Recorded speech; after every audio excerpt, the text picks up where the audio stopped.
Salut à tous, c'est Pang de la chaîne, bienvenue sur cette vidéo qui aujourd'hui continue le séminaire EMR Academy. Et hier donc je vous avais parlé de Robert Dills et ce qu'il nous avait proposé. Hier la deuxième session c'était sur un échange qui a eu entre les différents intervenants concernant leur point de vue sur la sagesse. Rien de très particulier qui en ressort. Et l'après-midi, c'était un Allemand qui parlait concernant les tensions qu'il peut y avoir en entreprise et comment ça peut être géré. Là encore, rien de particulièrement intéressant, donc je le passe. Ce matin, c'était Joseph O'Connor qui intervenait. Donc lui, c'est un Britannique qui est dans le coaching. Et il a proposé une session basée sur l'honnêteté pendant les sessions d'accompagnement. J'ai trouvé que l'idée était bonne, la notion mensonge-honnêteté et congruence-incongruence qui en découle. L'idée étant, dans un premier temps, de se dire est-ce que nos partenaires sont honnêtes dans leur démarche et dans ce qu'ils disent. C'est vrai que on pourrait se poser parfois la question de se dire est-ce qu'on ne tombe pas sur des mythomanes. Est-ce que tout ce qui est dit est réellement ce qui s'est passé ou ce qu'il vit. Et ça peut permettre de se poser des bonnes questions. Alors, moi, mon bémol là-dessus, c'est se dire, de toute façon, que ce soit honnête ou non honnête, on sait bien que on biaise, j'en ai parlé il y a quelques jours, qu'on biaise nos souvenirs, qu'on biaise nos perceptions, et que donc ça reste quand même un point de vue personnel de ce qui est en train de se passer ou de ce qui s'est passé. Et dire que c'est 100% honnête et vrai, c'est par essence faux, parce que c'est nos cadres de représentation et notre capacité à retranscrire ce qu'on a vécu qui, par essence, va donner la direction de notre séance et ne sera qu'une parcelle du territoire si on reprend nos notions PNL. Lui donc insiste là-dessus sur l'honnêteté que doit avoir le partenaire, sinon pour lui il ne faut pas faire de session. Et comme il a été formé avec les outils d'Ekman, Paul Ekman, donc celui qui a mis en avant les 7 micro-expressions, il travaille beaucoup sur cette idée-là. Dire, on sait qu'on va avoir un discours verbal, va y avoir un discours paraverbal, va y avoir aussi une notion digitale, si on reprend les notions PNL, c'est-à-dire le sens du mot qui va être proposé. Et à partir de là, tu vas, toi, en tant que praticien, prendre attention de voir les différentes congruences et incongruences qui va être mises en place, c'est-à-dire le fameux je dis oui d'un point de vue sémantique, mais je fais non de la tête. Alors, moi, ça m'a posé pas mal de questions, sachant que quand je fais des séminaires, je suis beaucoup moins maintenant,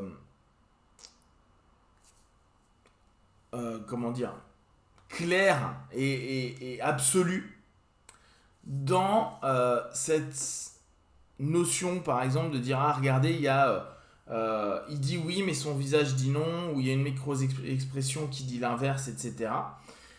Je pense pas qu'il y ait nécessairement une malhonnêteté. Il peut y avoir une incongruence, mais pas forcément une malhonnêteté.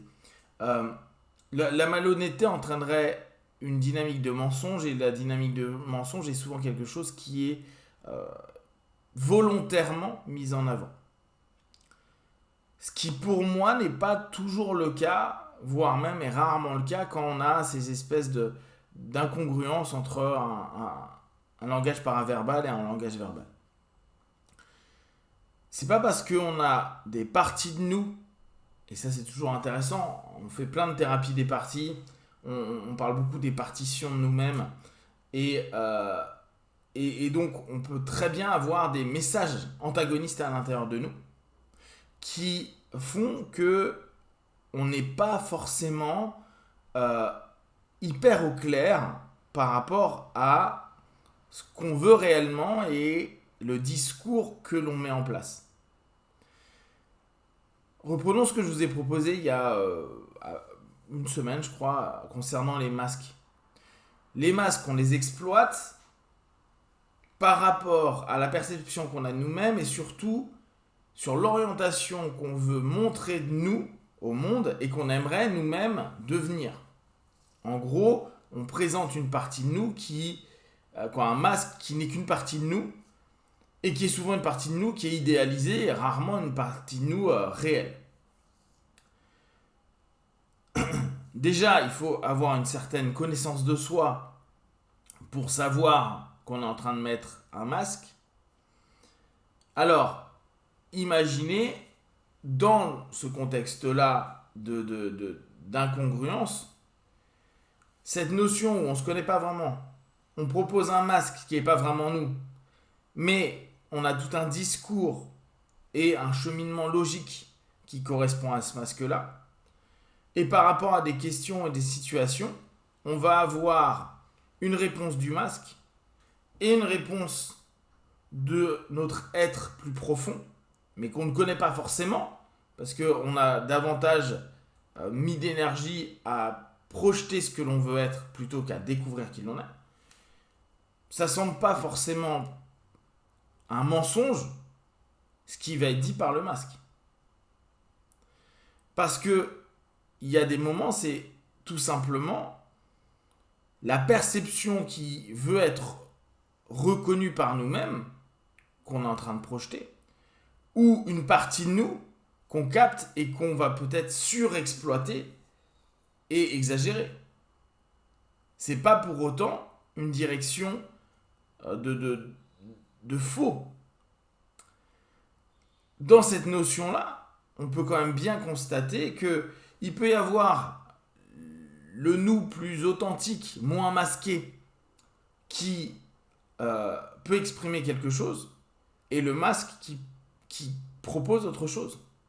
Et c'est là où il est possible qu'on trouve des incongruences.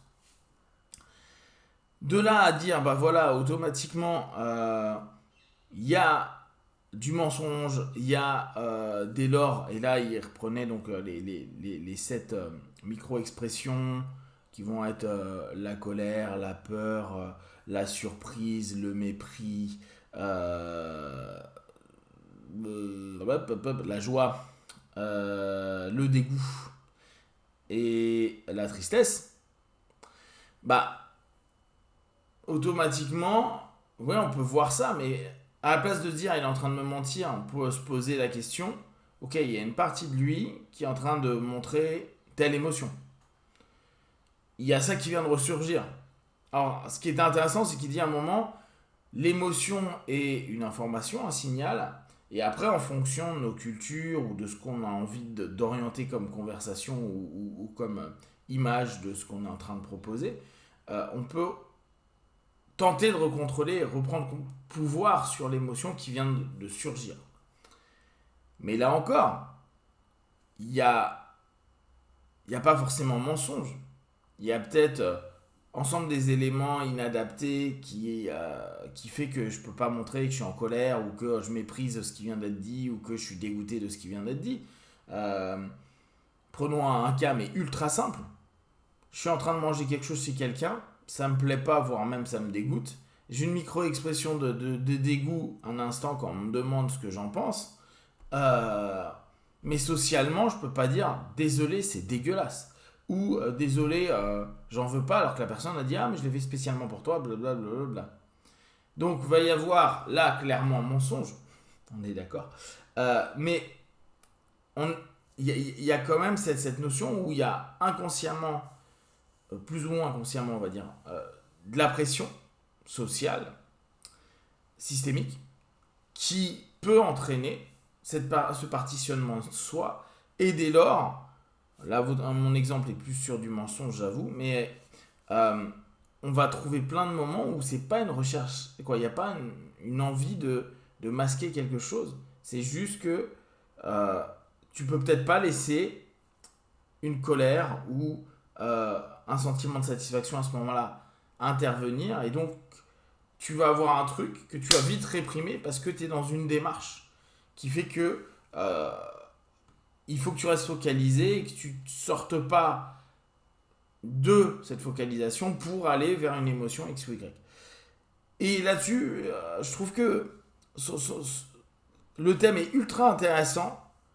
L'orientation à vouloir une espèce de vérité et de capter une vérité à la place de se dire je vais capter les partitions et les éléments qui sont en train d'être en opposition à l'intérieur me semble un peu dommageable parce que ça nous remet un peu en toute puissance et c'est un des trucs qui m'énervait au bout d'un moment quand j'étudiais les Ekman, c'était avoir toujours l'impression, à cause de nos ratifications et de la connaissance du body language qu'on peut retrouver aussi en synergologie, etc., de faire plus attention au paraverbal en estimant que le verbe n'a plus de sens, alors qu'il y a un effort dans l'expression qui est peut-être peu juste, mais qui exprime certainement quelque chose qui peut nous permettre d'avoir une compréhension de pourquoi il y a le body language qui dit autre chose.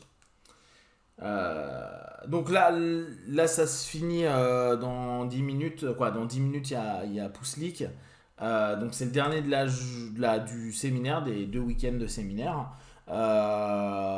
Pouslik, j'espère que ça va être super sympa. J'aime bien ce qu'il fait. Je crois que ça va être justement sur le partitionnement.